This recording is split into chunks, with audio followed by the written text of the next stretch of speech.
तो चलिए आज बात करते हैं हिंदू धर्म के एक ऐसे किरदार की जो क्रोध, तपस्या और अमरता इन तीनों की एक मिसाल हैं। ये हैं परशुराम, भगवान विष्णु के छठे अवतार। इनके नाम का मतलब ही है कुल्हाड़ी वाले राम। अब देखिए, परशुराम को जो बात विष्णु के बाकी अवतारों से एकदम अलग बनाती है, वो है उनका चिरंजीवी होना। मतलब वो अमर है। जरा सोचिए, एक ऐसी दिव्य शक्ति जो युगों से जीवित है और माना जाता है कि आज भी मौजूद है। उनके किरदार की सबसे कमाल की बात है ये टकराव। वो जन्म से तो एक ब्राह्मण थे जिन्हें ज्ञान और ध्यान में ही रहना चाहिए था, लेकिन उनकी रगों में एक क्षत्रिय योद्धा का खून दौड़ता था जो अन्याय के खिलाफ हथियार उठाने से कभी नहीं हिचकचा था। एक ऋषि का दिमाग और एक योद्धा का दिल, बस यही वो चीज है जो उनकी पूरी कहानी को आगे बढ़ाती है।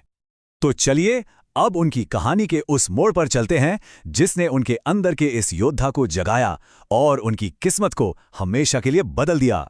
और ये सब कुछ शुरू हुआ एक राजा के घमंड से। तो होता यह है कि एक बहुत ही ताकतवर और घमंडी राजा कार्तवीर्य अर्जुन अपनी पूरी सेना लेकर पहुंच जाता है परशुराम के पिता ऋषि जमदग्नि के शांत आश्रम में। अब ऋषि जमदग्नि के पास थी कामधेनु गाय, एक ऐसी दिव्य गाय जो कोई भी इच्छा पूरी कर सकती थी। तो जब राजा ने देखा कि अरे, इस एक गाय ने तो मेरी पूरी सेना का पेट भर दिया, तो बस उसका लालच जाग गया। उसने ऋषि के मान सम्मान का जरा भी ख्याल नहीं किया और जबरदस्ती उस गाय को छीन कर ले गया।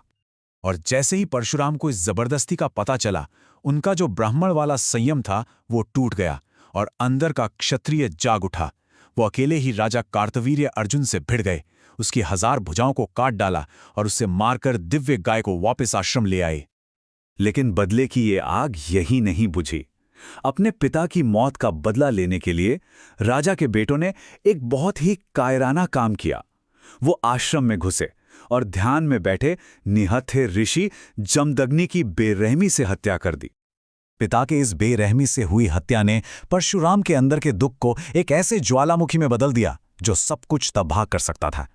उन्होंने कसम खाई कि वो इस धरती से हर अहंकारी और अधर्मी क्षत्रिय का अंत कर देंगे ताकि न्याय फिर से स्थापित हो सके। और इस प्रतिज्ञा को पूरा करने के लिए उन्होंने 1-2 बार नहीं बल्कि पूरे 21 बार इस धरती को ऐसे भ्रष्ट योद्धाओं से खाली कर दिया। तो ये तो थी उनके योद्धा रूप की कहानी। लेकिन परशुराम का एक और भी रूप है जो हमें महाभारत में देखने को मिलता है, एक महान गुरु का रूप। जब उनका गुस्सा थोड़ा शांत हुआ तो वो एक महान गुरु बने और उनके शिष्य भी कोई मामूली लोग नहीं थे।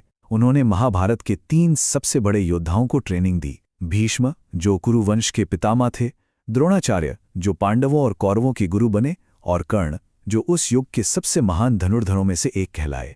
कर्ण की कहानी तो और भी दुखद है।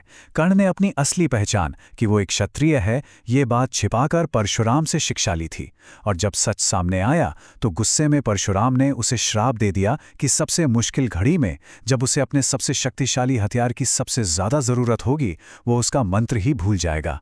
यही श्राप कुरुक्षेत्र के मैदान में उसकी हार की वजह बना। चलिए अब चलते हैं रामायण के उस दौर में जहां परशुराम के गुस्से और उनके प्रतिशोध की इस लंबी यात्रा का अंत होता है।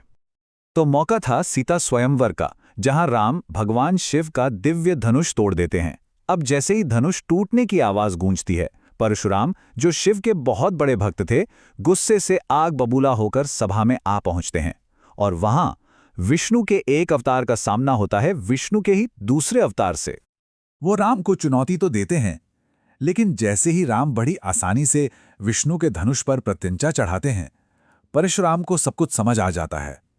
वो पहचान जाते हैं कि ये कोई साधारण राजकुमार नहीं है, ये तो खुद विष्णु का ही अगला स्वरूप है। और जैसे ही उन्हें राम की दिव्यता का एहसास होता है, परशुराम का वो गुस्सा जो दशकों से उनके अंदर जल रहा था, वो आखिरकार शांत हो जाता है। वो समझ जाते हैं कि धरती पर उनका जो काम था वो अब पूरा हो चुका है। उन्होंने अपने हथियार रख दिए और एक बार फिर तपस्या के लिए पहाड़ों में लौट गए। अब जरा उनकी विरासत की बात करते हैं, जो आज भी हमारे साथ है, जमीन पर भी और भविष्य की कहानियों में भी। उनकी विरासत सिर्फ कहानियों में नहीं बल्कि भारत के नक्शे पर भी है। एक बहुत मशहूर कथा है जिसके हिसाब से उन्होंने अपनी कुल्हाड़ी समुद्र में फेंकी और समुद्र देव से कहा कि जहां तक ये कुल्हाड़ी गई है वहां तक पीछे हट जाओ। और कहते हैं कि समुद्र पीछे हट गया और जो नई जमीन बनी उसे ही आज हम कोंकण तट या परशुराम क्षेत्र के नाम से जानते हैं। क्योंकि वो चिरंजीवी हैं तो ये माना जाता है कि परशुराम आज भी महेंद्रगिरी पर्वत पर तपस्या कर रहे हैं। और भविष्यवाणियां ये कहती हैं कि जब इस कलयुग का अंत नजदीक आएगा और अधर्म बढ़ जाएगा तो वो फिर से सामने आएंगे। किस लिए? विष्णु के आखिरी अवतार कल्कि को युद्ध की शिक्षा देने के लिए और धर्म की आखिरी लड़ाई के लिए तैयार करने के लिए।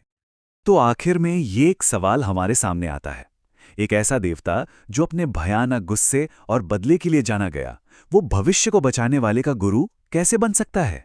शायद यही सवाल परशुराम के पूरे चरित्र को समझाता है। एक योद्धा, एक ऋषि और एक अमर मार्गदर्शक, सब एक ही व्यक्ति में।